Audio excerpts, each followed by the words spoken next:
درنو لیدونکو مینوالو السلام علیکم، وخت مو په خیر. د نن ورځې تازه او مهمو خبرونو ته مو پام راګرځوم.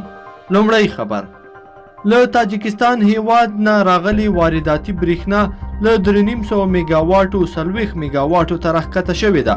برېښنا شرکت وایي چې په تاجکستان کې د اوبو د کمښت له امله د برېښنا کچه راټیټه شوې ده. برېښنا شرکت وایي چې د دې مسلې د برېښنا له کمښت سره مخ کړي دي او هڅه کوي د ستونزې د حل لپاره له ازبکستان سره خبرې اترې وکړي. دوهم خبر، یوه بلک هاک چورلکه په هلمند ولایت کې لوېدلې ده. په هلمند کې ځایي سرچینې وایي چې چورلکه په ګچکي ولسوالۍ کې په هوان ویشتل شوې. عیني شاهدان وایي چې چورلکه تر لګېدو وروسته لوېدلې ده، خو د اوښتو زیانونو او تلفاتو په اړه یې دقیق معلومات تر اوسه پورې نشته ده. دریم خبر، د سام یا لوړپوړي انقلابي څلورمه 2 ورځنۍ غونډه نن په کابل کې پیل شوه. د مالی وزارت ویان شمروز خان مسجدي وایي چې دغه غونډه نن پیل شوې ده او سبا به هم دوام کوي.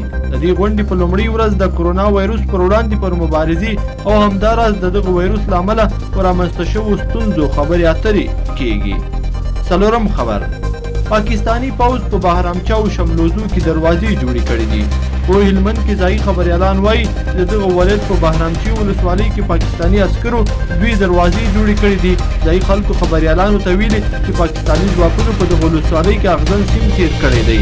بیا یې 2 دروازې جوړې کړې دي چې د ماسپښین له 3 تر 5 بجو پورې د خلکو د تګ راتګ پر مخ باندې دغه دروازې خلاصوي.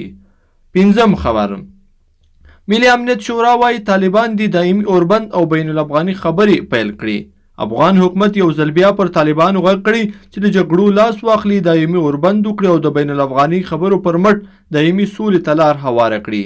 د ملي امنیت شورا د ملګرو ملتونو په وروستني راپور کې غبرګون ښودل شوی دی. ملي امنیت شورا وایي د ملګرو ملتونو راپور ښیي چې ملکي وګړو ته تر ټولو ډیره مرګ ژوبل د وسلوالو طالبانو په بریدونو کې اوښتې ده. شپږم خبر، په هیواد کې د کرونا وایروس 106 نورې مثبتې پیښې هم ثبت شوې دي.